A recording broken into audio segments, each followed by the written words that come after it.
ఓదార్చుకుని రోజంటూ ఉంటేగా. పైగా మా మర్తల పిల్ల రోజు వచ్చి వాళ్ళ అక్కను ఓదార్చుతూనే ఉంటాయి. అవునన్నా, పాపం బావగారు అనాథల్లా బాధపడకుండా రోజు ఇక్కడికి రావడం అలవాటు చేసుకున్నాను.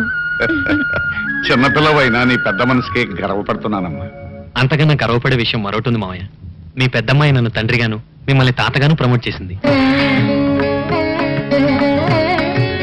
చాలా సంతోషం అమ్మా.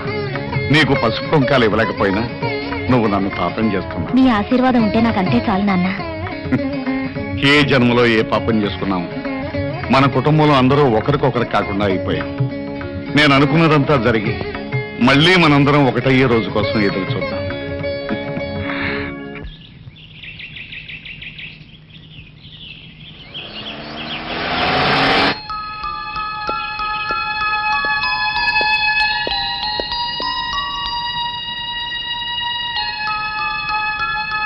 నన్ను చూడగానే నిన్న చాలా షాక్ తిన్నావనుకుంటాను. లేదు, షాక్ నటించాను. నటించావా? ఎందుకు? అవును, జరగాల్సిన శోభనాన్ని ఆపటానికి. సరే, ఇప్పుడు ఏ విషయం మాట్లాడడానికి నన్ను పిలిపించావు? మన విషయం. మనం ఆ 2 అక్షరాల పదము ముక్కలై ఇప్పటికి 18 ఏళ్ళయింది. సంవత్సరాలు బాగానే గుర్తుంచుకున్నారు. నేను ఇప్పుడు వచ్చింది ఆ ముక్కలు అతికించుకోవడానికి కాదు. నీకు అంత మంచి బుద్ధి వస్తుందని నేను అనుకోలేదు. బుద్ధి లేనిది నాకు కాదు, మరో ఆడదాంతో అక్రమ సంబంధం పెట్టుకుని కట్టుకున్న దాన్ని కన్న బిడ్డల్ని వదిలి వెళ్ళిన మీకు. నేను వెళ్ళలేదు, నువ్వే తరిమేశా. ఆనాటి కక్ష తీర్చుకోవడానికేగా ఇప్పుడు మీ కొడుకుని నా మీద ప్రయోగించారు. ప్రయోగం చేసింది, ప్రయోజకుడు దొరికాడని పెళ్లి చేసింది నువ్వు. తెలియక చేశాను. అది జరగకూడని పెళ్లి. కానీ జరిగిపోయింది. దానికి నన్నేం చేయమంటావు? వరస కాని వాళ్ళిద్దరి మధ్య శోభనమనే మరో దారుణం జరగకుండా మీ అబ్బాయిని విడాకులు ఇమ్మనండి, మీతో పాటు దుబాయ్ తీసుకువెళ్ళండి. వరస ఎందుకు కాదో వాడికి నువ్వే చెప్పు. అంటే 10 మందికి తెలిసేలా మీరు నా భర్తాన్ని నా నోటితో నేనే చెప్పాలంటారు. పోనీ నన్ను చెప్పండి, నేనే చెప్పేస్తాను. నో, అది నేను భరించలేను. అంటే నన్ను భర్తగా అంగీకరించడానికి నీకు నామోషిగా ఉందన్నమాట. అది ఒక శాపంగా భావించి ఏనాడో మిమ్మల్ని మర్చిపోయిన నేను ఈనాడు మిమ్మల్ని మళ్ళీ భర్తగా అంగీకరించలేను. అయితే వాళ్ళ బంధాన్ని ఒప్పేసుకో. చిచి, కన్నబిడ్డకు అనాచారం జరగబోతుందని తెలిసి కూడా మీరు ఇలా మాట్లాడుతున్నారే, మీకు సిగ్గు కాలేదు? అనాచారం గురించి నువ్వు మాట్లాడుతున్నావా? ఇల్లరికి మొగుడును చులకం చేసి ఇంటి నుంచి గెట్టేయడం అనాచారం కాదు. కన్న కూతురికి కళ్ళెదురుగా ఉన్న తండ్రిని గురించి చెప్పకుండా తండ్రిని బిడ్డని వేరు చేస్తున్నావే, అది అనాచారం కాదు. ఇంత జరిగిన తర్వాత ఇప్పుడు శోభనం గురించి వెనకాడతావెందుకు? ఆ పాపం కూడా నువ్వే మూట కట్టుకో. ఇది ఘోరం. నువ్వు ఇక్కడ ఇలాగే మాట్లాడుతూ కూర్చుంటే అక్కడ వాళ్ళిద్దరూ మరో ఘోరానికి సిద్ధపడతారు. అర్జెంటుగా వెళ్ళు, వెళ్ళు.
దాహాలు రేగి నీ అట్టు తీరిపోతే ఆ ఒట్టు తీరిపోతే కన్నీడు దోచి అబ్బగుమ్మడో నీ పెన్ను కోసకిల్లు నల్ల పూసలేరు అమ్మ పిల్లడా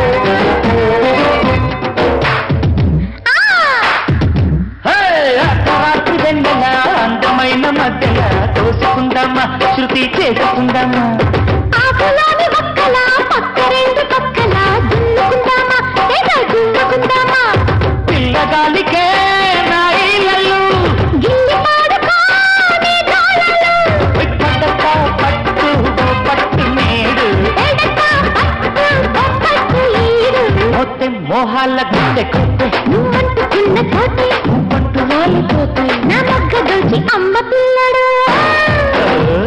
ఆ కొంగు చాటు కృష్ణ వెళ్ళ కొంప నుంచి వెళ్ళమాక అబ్బమ్మడు నీ పెన్ను కోసకిల్లు నల్ల పూసలేరు సమ్మతి చమ్మదిల్లే ఓకే నేనిచ్చుకుంటా నీకే ఉర్రంటు కట్టినట్టు ముద్దంటు పెట్టినాకే నీ తోడుకున్న అమ్మ పిల్లడు అవ్వగుమ్మడు రాణి పిలిచావా మమ్మీ అసలు నీకు బుద్ధిందా అంత పాటలేంటి గంతులేంటి అదేమిటి మమ్మీ ఆయన నా భర్తేగా భర్త లేదు బీరకాయ లేదు ఈ క్షణం నుంచి నువ్వు అతనికి దూరంగా ఉండాలి ఎందుకు ఉండాలి నేను చెప్తున్నాను కాబట్టి ఏమిటి మమ్మీ అతన్ని పెళ్లి చేసుకోమన్నా చేసుకున్నాను శోభనానికి రెడీ అవ్వమన్నా సరేనన్నాను ఇప్పుడు ఇంత దూరం వచ్చాక అబ్బా ఇంతవరకు జరిగిందేదో జరిగింది ఇక మీదట ఏం జరగకూడదని చెప్తున్నాను కారణం ఏంటి మమ్మీ అతని జాతకం మంచిది కాదట 1 నెల రోజుల్లోగా శోభనం పెడితే అతని ప్రాణగండం ఉందట అలా అని ఎవరన్నారు నేను ఏమిటే ఆరాలు తీస్తున్న వారాలు అలా అని ఓ పెద్ద పంతులు గారు చెప్పారు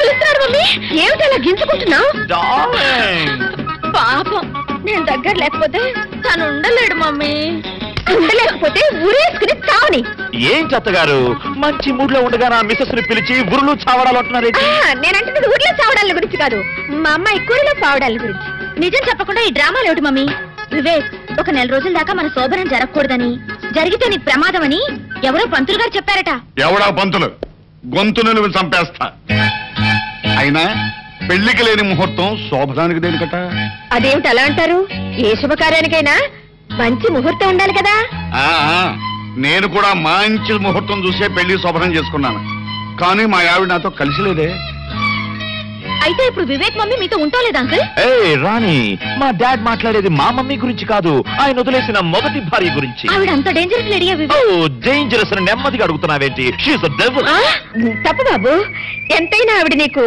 తల్లి లాంటిది కదా సాటి ఆడది కాబట్టి మీరు ఇలా రియాక్ట్ అవుతున్నారు అనుకుంటాను అది కాదు బాబు ఆవిడెన్ని బాధలు పెట్టుండకపోతే కట్టుకున్న భర్తను అలా వదిలేసి ఉంటుంది మీరెన్నైనా చెప్పండి ఆవిడ ఖచ్చితంగా గయ్యాలి మహంకాళి బాబు వివేక్ ఇప్పుడు రంభలాంటి నీ పెళ్ళాన్ని పక్కనుంచుకుని ఎప్పుడో నన్ను వదిలేసిన నా పెళ్ళాన్ని గురించి ఆలోచించడం అనవసరం వేస్ట్ ఏమంటారు ప్రమీలాదేవి గారు చూడండి ఇప్పుడు మీరిద్దరూ కలిసి కాపురం చేయటం వల్ల వచ్చే ప్రమాదం లేదు పేడ తట్టలేదు మీకోసం సినిమా టికెట్లు తీసుకొచ్చాను హ్యాపీగా సినిమా చూసి సంతోషంగా అలా అలా తిరిగిరండి మంచి బట్టలు వేసుకెళ్ళండి thank you come on darling వెళ్ళనివ్వండి ప్రమీలాదేవి గారు అన్నీ వదులుకుని ఉండటానికి వాళ్ళు మనలాంటి వాళ్ళు కాదు కదా అందరూ కలిసి నా ప్రాణాలు తీసేస్తున్నారు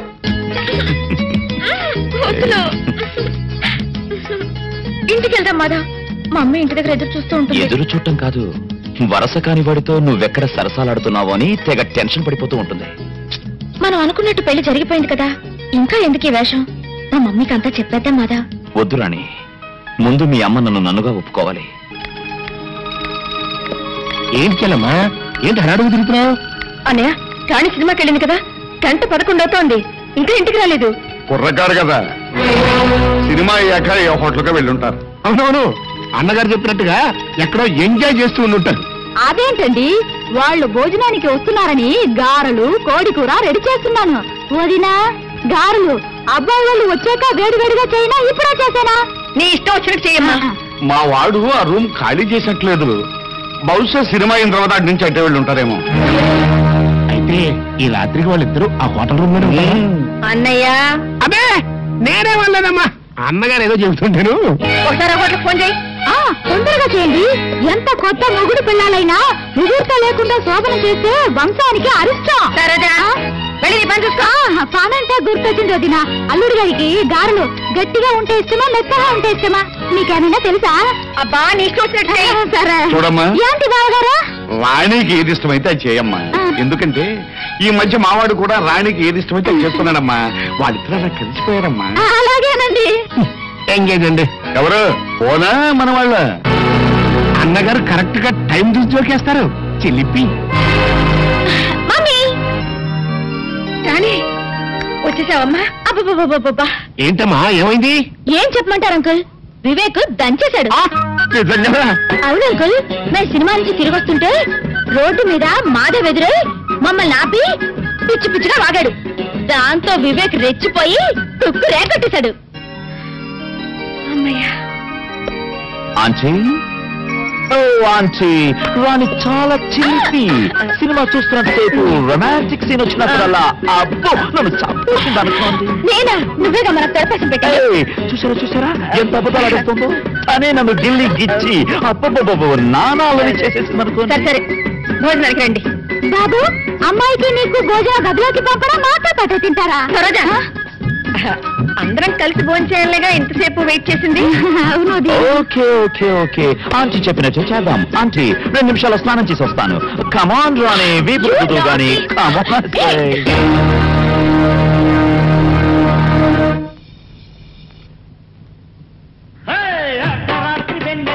అందమైన మధ్యన తోసుకుందామా, శృతి చేసుకుందామా.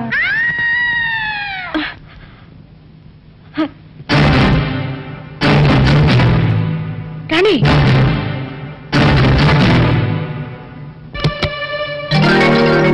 రాణి, నీకు ఆంటీ రాణి కావాలనుకుంటాను. నీకెలా తెలుసు? ఇదిగో. రాణి, నీకెన్నిసార్లు చెప్పాను నాకు చెప్పకుండా గదిలోకి రావద్దని? అది కాదు మమ్మీ. ఆంటీ, రాణిని నేనే ప్యాకాజానికి రమ్మన్నాను. అయినా మా గదిలోకి వచ్చి మమ్మల్ని డిస్టర్బ్ చేయడానికి మీరెవరు? నేను రాణికి జన్మనిచ్చిన తల్లిని. నాకు పిల్లనిచ్చిన అత్తగారు కూడా. కాబట్టే సాంప్రదాయానికి విరుద్ధంగా ఒకే గదిలో ఉండడం మా పద్ధతి కాదని చెప్తున్నాను. సారీ ఆంటీ, మీరే ఉద్దేశంతో మా ఫ్యామిలీ లైఫ్ కట్టుపడుతున్నారో నాకు అర్థం కావట్లేదు. కానీ ఒక్క విషయం గుర్తుంచుకోండి, మీరు హెచ్చరిస్తే సరే అంటానికి నేను మీ ఫ్యాక్టరీ ఎంప్లాయీని కాదు, చట్టబద్ధంగా రాణిని పెళ్లి చేసుకున్నవాణ్ణి. అందుకే రాణి మీద సర్వాధికారం ఉన్న భర్తగా రేపే రాణిని తీసుకుని దుబాయ్ వెళ్ళిపోతున్నాను.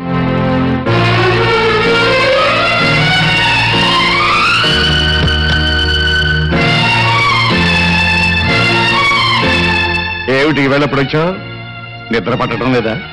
నాకు నిద్ర పట్టకుండా చేయాలనేగా మీ ప్రయత్నం. నేనేం చేశాను? నా గుండెల్లో మంట పెట్టి నా మనసుని క్షోభ పెట్టి నా జీవితంతో ఆడుకుంటూ ఇంకా ఏం చేశానని అడుగుతున్నారా? ఆగిపోయారే, ఇంకా ఆడవండి. చిచ్చి, కన్న కూతురు జీవితం కళ్ళ ముందే నాశనం అయిపోతుంటే ఎలా చూస్తూ ఊరుకోగలుగుతున్నారండి? రాణిని నా కూతురని చెప్పగలుగుతున్నావు కానీ నేను నీ మొగుడని ఎందుకు అంగీకరించలేకపోతున్నావు?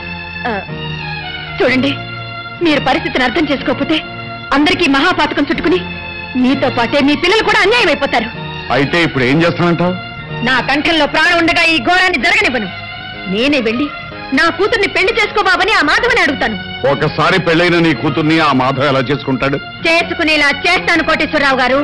అతన్ని బతిమాలతాను, భంగపడతాను, అవసరమైతే కాళ్ళు కూడా పట్టుకుంటాను. నా ఆస్తి మొత్తం రాసిచ్చైనా మాధవతోనే నా కూతురు పెళ్లి జరిపిస్తాను.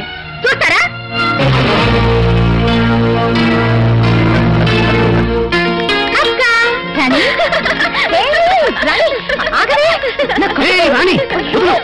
అసలు మీ అక్క ఒట్టి మనిషి కూడా కాదు. బాబా, ఇవాళ నాకు ఎంత ఆనందంగా ఉందో తెలుసా? ఏమిటో విశేషం? మాధవ్తో నా పెళ్లికి మమ్మీ ఒప్పుకుంది. నిజంగా? అవునక్క, మాట్లాడడానికి వాళ్ళ ఇంటికి కూడా వెళ్ళింది. కంగ్రాచులేషన్. థ్యాంక్ యూ బాబా.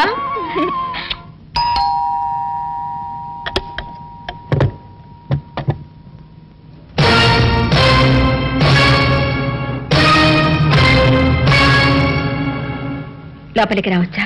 రాదగ్గ చోటని మీకు అనిపిస్తే రానివ్వడానికి నాకేం అభ్యంతరం లేదు. మీరింకా గతాన్ని మర్చిపోలేదనుకుంటాను. మన మధ్య ఒక గతం ఉందని ఇంకా గుర్తుంచుకున్నారే. మీరిలా దేపి పొడుస్తున్నది ఒకనాడు నేను చేసిన అవమానాన్ని మర్చిపోలేకేనని నేను ఊహించగలను. మరి అంత ఊహించగలిగిన మీరు నా ఇంటికి ఇంత నిబ్బరంగా ఎలా రాగలిగారు? ఒక ఆడపిల్ల తల్లిగా మీరు అంగీకరిస్తే కాబోయే వియ్యపురాలిగా. వియ్యపురాలుగానా? ఆ రోజు 10 మందిలో ఏమన్నారు? సాటి స్త్రీగానే కాకుండా ఒక మామూలు ఆడదానిగా కూడా మీ ముందు నిలబడే అర్హత లేదన్నారే. మా మాట అబద్ధం, మా మనసు అబద్ధం, మా బ్రతుకులే అబద్ధం అని చెప్పారే. ఇప్పుడున్నట్టుండి నేను అంత అర్హురాలైపోయానా? అర్హతల్ని నిర్ణయించేది డబ్బే అయితే ఇప్పటికీ నేనే మీకంటే ఉన్నదాన్ని సుమిత్రాదేవి గారు. కానీ ఒక్క మాట, ఆ రోజు మిమ్మల్ని నేను అవమానించింది కూడా అబద్ధాలు చెప్పి మభ్య పెట్టారనే తప్ప ఆస్తిపాస్తులు తక్కువే ఆయన కాదు. 1000 అబద్ధాలాడైనా ఒక పెళ్లి జరిపించడం తప్పు కాదనే ఆలోచనతో నేను తొందరపడిన మాట నిజమే. కానీ మీరు మాత్రం నా దగ్గర అన్ని నిజాలే చెప్పారా? మీకు పెద్ద కూతురుందని, ప్రేమించిన నేరానికి మెడ పట్టుకుని ఇంట్లోంచి బయటికి గెంటేశారన్న నిజాన్ని చెప్పకుండా ఒక్కతే కూతురన్నారు. అది అబద్ధం కాదా? కట్టుకున్న వాడితో కలిసి కాపురం చేస్తున్నట్టు కబుర్లు చెప్పారు. అది అబద్ధం కాదా? అవకాశం వచ్చింది కదా అని మీరెన్నైనా అడగొచ్చు. కానీ అబద్ధం వేరు, మోసం వేరు. ఆ రెండిటికి చాలా తేడా ఉంది సుమిత్రాదేవి గారు. మేము చేసిన మోసమే అనిపిస్తే మీరు రోషం చంపుకుని మా దగ్గరికి ఎందుకు వచ్చినట్టు? చేసిన తప్పును సరిదిద్దుకోవడానికి దిగి వచ్చాను, కానీ దిగజారి మాత్రం రాలేదు సుమిత్రాదేవి గారు. చూడండి, మీరు అంగీకరిస్తే ఒక ఆడపిల్ల తల్లిగా మీతో వేయమందాలని వచ్చాను. ఏ చేత్తో అయితే తాంబూలం పళ్ళాలు విసిరేశాను, అదే చేత్తో మాలో కాళ్లు కడిగి కన్యాదానం చేయడానికి సిద్ధంగా ఉన్నాను.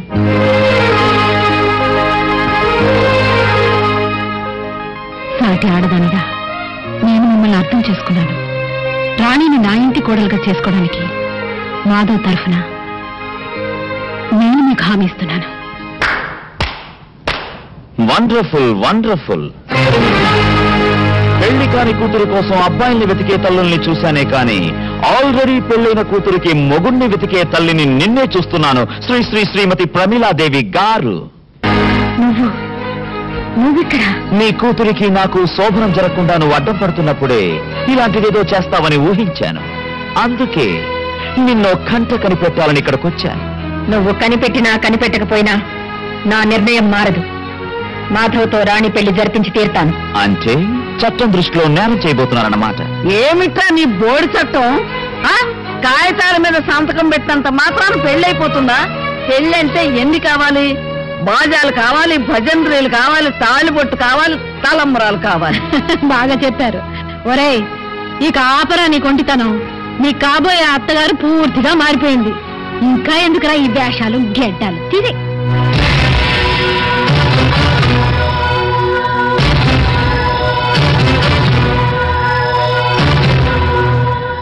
అవునమ్మా, దుబాయి లేదు, బొంబాయి లేదు. ఇన్నాళ్ళు నా మనవడు నీ భర్త సాయంతోనే ఇంత నాటకం ఆడాడు. అవును చెల్లెమ్మ, చిన్నప్పటి నుంచి మేము ముగ్గురం ప్రాణ స్నేహితులం. వీడి ప్లాన్ ప్రకారమే ఇదంతా చేశాం. నిన్ను మోసం చేయాలని కాదు ప్రమేల. నీ మాటే కరెక్ట్ అని, నీ నమ్మకాలే గొప్పవని భావించే నిన్ను మా మధ్యకి రప్పించాలని, ఆ ప్రయత్నంలో రాణిని మాధుని ఒకటిగా చేయాలని నేను జోక్యం చేసుకున్నా. అసలు నీ పంపం నీదే కానీ ఎంతటి కిరాతకుడైనా భార్యను లొంగ తీసుకోవడానికి అన్నా చెల్లెళ్లతో కాపురం చేయిస్తాడని ఒక్క క్షణమైనా ఆలోచించావా? నువ్వు నా ఆవేదన అర్థం చేసుకోలేదు ప్రమేల. కాబట్టే 18 ఏళ్ల క్రితం నన్ను అనుమానించి అవమానించి ఇంటి నుంచి బయటకు పంపేసిన ప్రమేల్లాగా ఇంకా ఆలోచిస్తున్నా. ఆగు ప్రమేల, ఇప్పటికైనా నిజాన్ని గ్రహించి రాణిని ఆశీర్వదిస్తే తల్లిగా నీకు చిన్న కూతురైనా మిగులుతుంది. లేదంటే నీ పెద్ద కూతురులాగే రాణి కూడా నీకు దూరం అవుతుంది. అప్పుడు నీకుగా ఎవ్వరూ మిగలదు, నీకు నువ్వు తప్ప.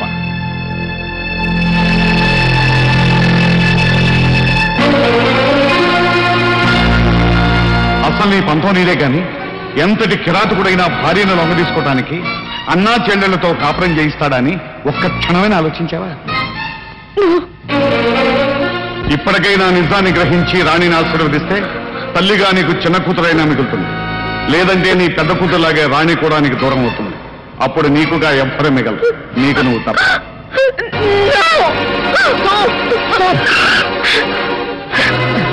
అతయ్య, మా నాన్న రాణిని మాధవిని కాళ్ళు ఎక్కించుకొని దయ్యాల పగల తీసుకెళ్ళిపోయాడు.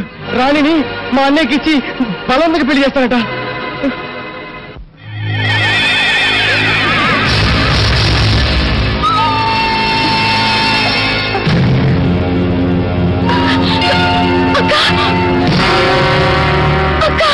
అక్క కాదు, పక్కనున్న ట్యాప్ చూడు, అందులోంచి వచ్చేది మున్సిపాలిటీ నీళ్లు కాదు, పెట్రోలు.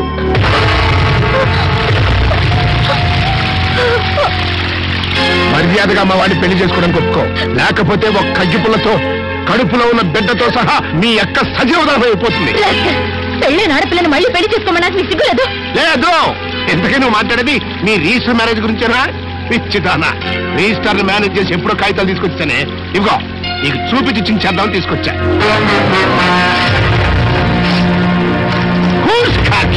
చూసావు కదా, తాళి కట్టించు. నువ్వు కాదు కూడదు అంటే నెలలోంచి తాళి కట్టించగలను అని నువ్వు అయినంటి ఆడపిల్లవి, నా ఇంటికి కోళ్ళగా రాబోతున్నావు. అందుకని నువ్వు పెళ్లి పీటల మీద లక్షణంగా కూర్చుని సిగ్గుపడుతూ తాళి కట్టించుకోవాలని నా కోరిక. అయితే ఒప్పుకున్నట్టనా? వద్దు రాణి, ఆ దుర్మార్గుల మాట విని నా కోసం నీ జీవితాన్ని బలి చేసుకోవద్దు. ఇంకేం రాని, ఇక్కడ అంది కానీ రా.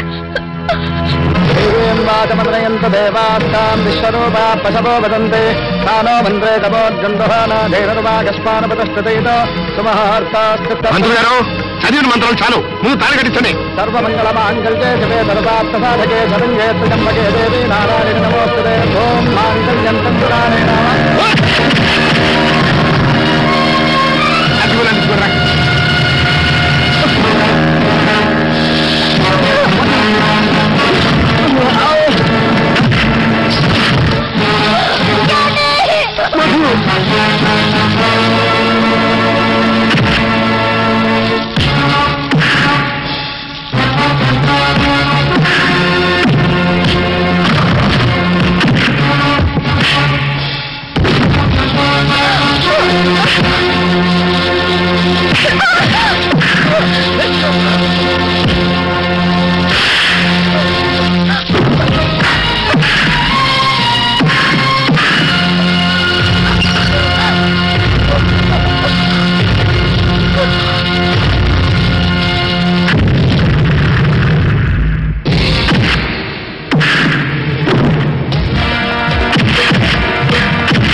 కడుపుతో ఉన్న కూతుర్ని కాపాడుకోవడానికి కడుపు తీపితో వచ్చావా చెల్లమ్మ?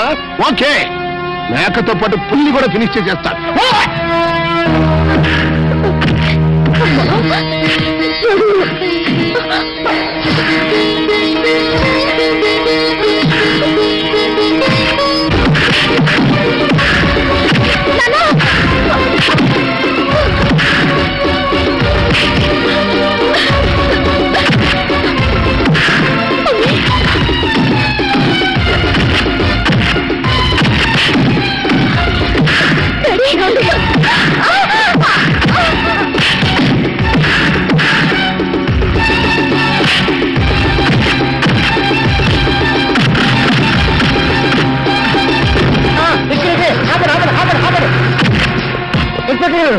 ఆయన నల్ల కోట్ వేసుకుంటాడు, కోపడిచండి. వెళ్ళండి, మీరు వెళ్ళండి.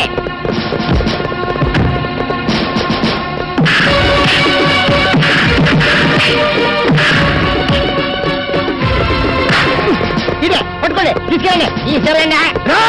ఎలా జాయిన్ పెట్టి ఇన్స్పెక్టర్ తీసుకెళ్ళండి, విడేసేయండి. ఆడేసుకోండి, నాకే వస్తుంది. ఈ గురించి చెప్పాల్సింది చాలా ఉన్నాయి పోలీసు వాళ్ళతోటి. వెళ్తాను గురు. ఒరే నాయన, దెబ్బలన్నీ ఏమిట్రా? ఏం కాలేదు నానమ్మ, పదండి. చూడరాని, ఎప్పటికైనా మీ అమ్మా నాన్న కలిసిన తర్వాతనే మన పెళ్లి. పదండి. హలో అల్లుడు, నేనే అనుకుంటే నాకంటే జగమండిలా ఉన్నావే. ఉన్న పడంగా కన్యాదానం అంటే ఎలాగయ్యా? ముహూర్తం చూడాలి కదా. పెద్దమ్మాయికి సీమంతం, చిన్నమ్మాయికి పెళ్లి ఒకే ముహూర్తంలో జరిపిస్తాను, సరేనా? రావయ్యా అల్లుడు.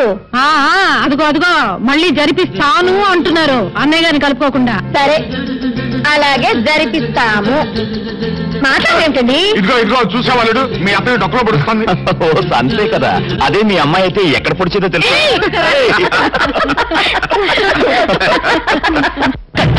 చీర కన్ను కొట్టినదే అమ్మడు,